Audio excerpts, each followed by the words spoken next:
So your first lesson today is for the Dred Scott decision. That's the next page that we're going to fill out in your notebook. So this is from your textbook that we have at school. So just like we've done the other ones, I'm going to highlight in different colors the sections you need to fill out and write your notes down in your notebook. And if you need to, you can pause the video while we go through this. So the Dred Scott decision. In March 1857, only 3 days after President Buchanan took office, the U.S. Supreme Court delivered a shattering blow to anti-slavery forces, and anti-slavery, those against slavery. It decided the case of Dred Scott versus Sandford. So Dred Scott was an enslaved person who had once been owned by a U.S. Army doctor. So that very first sentence right there goes for your first section. Who was he? He was an enslaved person who had once been owned by a U.S. Army doctor. So a doctor who worked for the Army. So that's your first section. So then it says, the doctor and Scott lived for a time in Illinois and in the Wisconsin Territory. Slavery was illegal in both places. After leaving the Army, the doctor settled with Scott in Missouri. With the help of anti-slavery lawyers, Scott sued for his freedom. He argued that he was free because he had lived where slavery was illegal. In time, the case reached the Supreme Court. Neither Northerners nor Southerners were prepared for what the court decided. So the next section in your notebook says, why did he sue? Why did Dred Scott sue? So he sued for his freedom because he argued he was free because he had lived where slavery was illegal. And if you look up above in the paragraph below, the paragraph above, it says that he lived in both Illinois and the Wisconsin Territory. So I'm just going to put over to the side that lived in Illinois and Wisconsin Territory. So both of those were free areas, free land in the United States. And so Dred Scott was saying, yes, I am a slave owned by a army doctor. However, we lived in places where there is not slavery allowed, so that means I'm free. So that is why he sued. Okay? So the next paragraph says, the court decides. Chief Justice, remember Chief Justice means the head of the court, Supreme Court, Chief Justice Roger B. Taney wrote the decision for the court. He said Scott was not a free man for 2 reasons.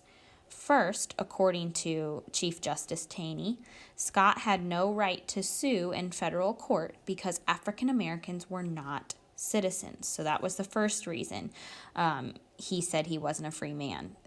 You aren't even considered a citizen. You're a slave. You're African American. You don't even have a right to sue, is what the Chief Justice said.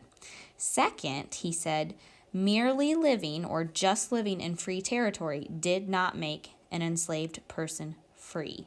Slaves were property, he declared, and property rights were protected by the U.S. Constitution. So he said that just because you lived in free territory doesn't make you free, and you're property. You're not even a person. And so property rights, people have the right to property, so people have the right to own you. That's what the Chief Justice ruled in this decision. But the ruling went even further.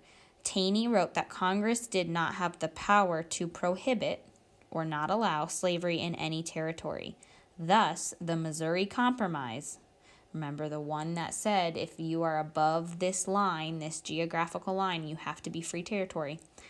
Taney's basically saying, yeah, that compromise, it's unconstitutional. It does not matter.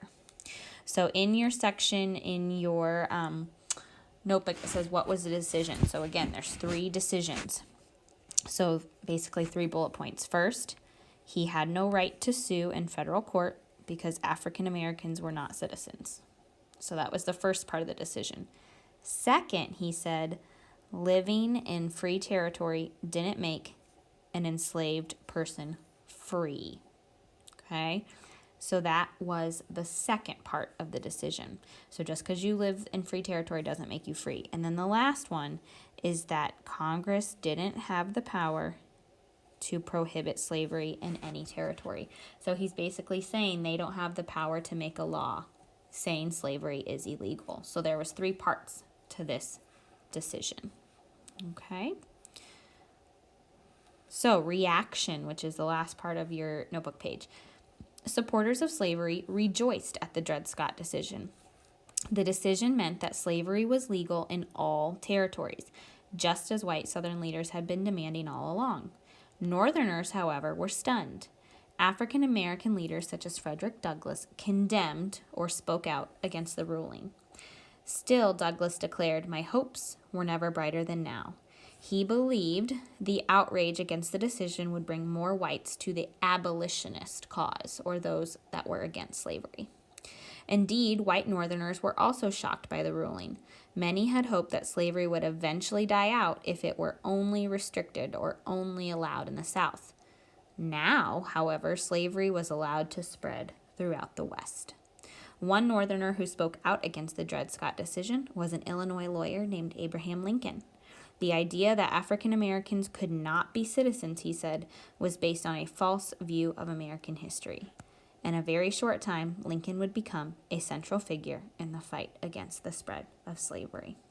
So your last section in your notebook says what was the impact of the decision. So there's a lot of different things that you guys can put in there. So I would use different bullet points. So one impact was that the decision meant slavery was legal in all territories. So the South was happy about that. The South was happy because basically the court ruled you can have slaves wherever you want in the territories out west. Okay. However, white Northerners were shocked as well. Okay.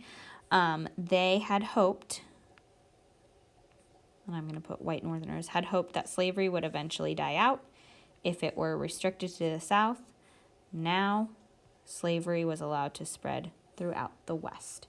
So that was the impact. Okay, so decision meant slavery was legal in all territories. Northerners were upset because now slavery was allowed to spread throughout the West as a result of what the court decided.